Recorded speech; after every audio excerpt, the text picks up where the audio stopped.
Checking होऊन रवींद्र वायकर यांना विजयी करण्यात आलं आहे, रीचेकिंग करण्यात आली होती, काय वाटतं? अमोल कीर्तीकरांच्या विजयाची आम्हाला खात्री होती.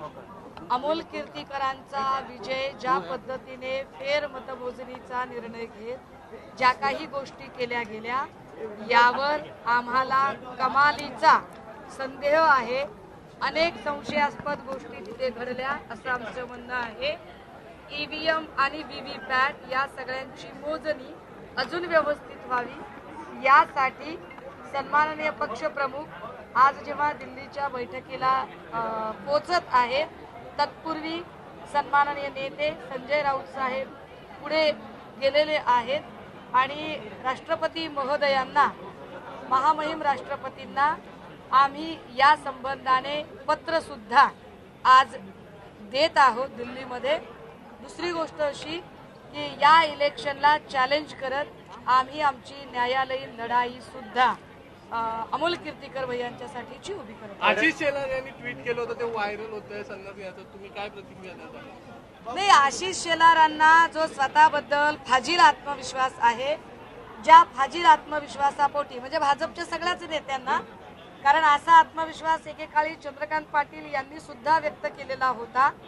आता जर आशिष शेलारांचं म्हणणं होतं की महाविकास आघाडीला 18 पेक्षा जर जास्त जागा मिळाल्या तर ते संन्यास वगैरे घेणार होते. मग आता जर 30+ जागा झालेल्या आहेत तर शेलारांनी मला मुहूर्त सांगितला पाहिजे संन्यासाचा, म्हणजे मी शेलारांना त्यांच्या संन्यास घेण्यासाठी काय भगवी कपली, रुद्राक्ष माळा, काठी, लोटी, काय त्यांना काय बाड बिस्तरा, अंतरुण पाणी सगळं घेऊन देईल ना. देवेंद्र फडणवीसांनी आता घोषणा केली की मला सरकारमधून मोकळं करावं अशी केंद्रीय नेतृत्वाला ते विनंती करतात आणि हा पराभव माझी जबाबदारी असं ते म्हणाले आणि मला मोकळं करावं. नाही, हे म्हणणं म्हणजे एक डिग्निफाईड एक्झिट मागणं आहे. मला असं वाटतं देवेंद्र फडणवीस साहेबांचं हे म्हणणं म्हणजे एक डिग्निफाईड एक्झिट मागणं आहे. कारण काल मला वाटतं सायंकाळच्या वेळेला चंद्रशेखर बावनकुळेजी आणि देवेंद्र फडणवीसजी यांची जी भेट झाली होती त्या भेटीतली जी खलबत होती ती जेवढी मला माझ्यापर्यंत पोहोचलेली आहेत त्यानुसार चंद्रशेखर बावनकुळे यांना सुद्धा प्रदेशाध्यक्ष पदाचा राजीनामा द्यावा लागेल. या सगळ्या निवडणुकीमध्ये पक्षश्रेष्ठींपर्यंत पोहोचलेली गोष्ट की देवेंद्रजींबद्दल महाराष्ट्रात असलेली नकारात्मकता, त्या नकारात्मकतेचा फटका हा भाजपाला बसलेला आहे असे समजून भाजपा देवेंद्रजी आणि चंद्रशेखर बावनकुळे यांच्यावर एक कारवाई करण्यासाठी बहुतेक त्या तयारीत आहे. पण त्याच्या आधी आपणच स्वतःहून एक डिग्निफाईड एक्झिट घेण्याचा प्रकार म्हणजेच देवेंद्रजींचे स्टेटमेंट आहे. मुख्यमंत्री कधी होऊ शकणार नाही देवेंद्र फडणवीस? माझं अजूनही ठाम म्हणणं आहे. काल जर कुणाला असं वाटलं असेल की मी विजयाच्या उन्मादात किंवा चिडून म्हटलंय तर नाही, मी अत्यंत गांभीर्यानं आणि जबाबदारीनं हे नोंदवते की देवेंद्र फडणवीस साहेब हे या विधानसभेलाच काय कुठल्याही विधानसभेला ना ते मुख्यमंत्री होऊ शकतात ना मुख्यमंत्री पदाचा चेहरा म्हणून भाजपा त्यांना प्रोजेक्ट करेल. भाजपाला कदाचित मुख्यमंत्री पदाचा चेहरा म्हणून प्रोजेक्ट करायचं असेल तर एक वेळ विनोद तावडे यांचं नाव, तावडे साहेबांचं नाव पुढे येऊ शकेल, परंतु देवेंद्रजींचं नाव पुन्हा कधी मुख्यमंत्री पदासाठी येईल असं मला अजिबात वाटत नाही. की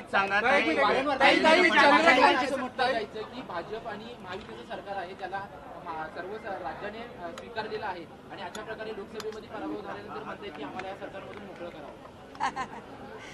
अरे जे लोग म्हणत होते कि हम राम को लाए हैं वो राम भी इनको अयोध्या में नहीं ले आकर पाए, तर या सगळ्या गोष्टीत ना आणि मोदीजी माणसं तर माणसं देवांची सुद्धा साथ किती पटकन सोडतात की ज्या मोदीजींनी काल निकाल लागल्याबरोबर जय श्रीराम म्हणायच्या ऐवजी जय जगन्नाथने सुरुवात केली. म्हणजे मोदीजी माणसांचीच साथ सोडतात असं नाही, तर मोदीजी गरज सुरो वैद्य मरो प्रमाणे देवांची सुद्धा साथ फार चटकन. चंद्रकांत खैरे यांनी पराभव स्वीकारला आहे, मात्र त्यांचं म्हणणं असं आहे की काही नाराज शिवसैनिक होते त्यांच्यामुळे हा पराभव झाल्याचा त्यांचा हे आरोप आहे. नाही, मला असं वाटतं की या सगळ्यांमध्ये आता इतक्या घाईघाईने कुठलाही निष्कर्ष काढणं योग्य ठरणार नाही. परंतु या सगळ्यांमध्ये जिथे खैरे साहेब आहेत, बुलढाण्यामध्ये नरेंद्र खेडेकर जे आहेत, या दोनही ठिकाणी आम्हाला मतविभाजनाचा फटका बसलेला आहे हे स्पष्ट आहे. कारण बुलढाण्याच्या जागेवर अपक्ष उमेदवार किंवा इकडे MIMचे इम्तियाज भाई, या सगळ्यांमुळे आम्हाला मतविभाजनाचा फटका बसला हे खरं आहे. आणि दुसरी गोष्ट अशी की काही ठिकाणी आम्ही चिन्ह पोहोचवलं मध्ये काही अडचण आली आहे का याच्यावर सुद्धा आम्ही विचार करू आणि आम्ही आमचं देवेंद्र जी एक डिग्निफाइड एग्जिट चाहते हैं. जिस तरह के चुनावी रुझान कल आए हुए हैं, उन चुनावी रुझानों के बारे में अगर सोचा जाए और देखा जाए तो कल इसी पार्श्वभूमि पर भाजपा के प्रदेशाध्यक्ष चंद्रशेखर बावनकुले और देवेंद्र जी की एक मीटिंग हुई थी और सुनने में आया है कि इस मीटिंग पर इस भारी भरकम जो हार हुई है बीजेपी की, इस पर चर्चा हुई और शायद चंद्रशेखर बावनकुले जी को अपने प्रदेशाध्यक्ष पद से इस्तीफा देना पड़े. पार्टी चंद्रशेखर बावनकुले और देवेंद्र जी पर कार्रवाई कर सकती है, लेकिन इससे पहले पार्टी कुछ कार्रवाई करे और उसका कुछ नेगेटिव इमेज राज्य में पहुंचे, इसके पहले ही देवेंद्र जी एक डिग्निफाइड एग्जिट चाहते हैं और इसीलिए एक प्रोटेक्टिव स्टैंड लेकर मुझे अपनी जिम्मेदारी से मुक्त करा दो, ये उनकी दिल्ली जा रहे हैं, उनकी जगह बीजेपी दे सकती है. मैं कल भी बता रही थी और मैं आज भी बड़ी नम्रता से यह निवेदन करना चाहती हूँ कि जिस तरह से कल की हार हुई है और देवेंद्र जी का चेहरा दिखाया गया था खासकर राज्य स्तर पर, लेकिन वह चेहरा कितनी नकारात्मकता लिए हुए है, यह सब देखते हुए देवेंद्र जी इसके आगे कभी भी मुख्यमंत्री नहीं बन सकते हैं और ना ही मुख्यमंत्री के रूप में बीजेपी उन्हें प्रोजेक्ट कर पाएगी. अगर मुख्यमंत्री के रूप में प्रोजेक्शन के लिए बीजेपी का कोई नया चेहरा आ सकता है तो मुझे ऐसे लगता है कि शायद वह विनोद तावड़े जी का चेहरा होगा. उद्धव ठाकरे के इंडिया अलायंस बैठक के लिए आज जाने वाले? जी हाँ, अभी हमारे जो नए प्रत्याशी चुनकर आए हैं उनसे वह सब यहाँ पर सम्माननीय हमारे जो पार्टी मुखिया है, पार्टी सुप्रीमो है, तो साहब के आशीष लेने के लिए सब लोग पहुँचे हैं, इसलिए वह जरा रुके हैं. लेकिन आज शाम तक वह दिल्ली में होने वाली बैठक के लिए उपस्थित रहेंगे और उस बैठक में वह सबसे रूबरू करेंगे.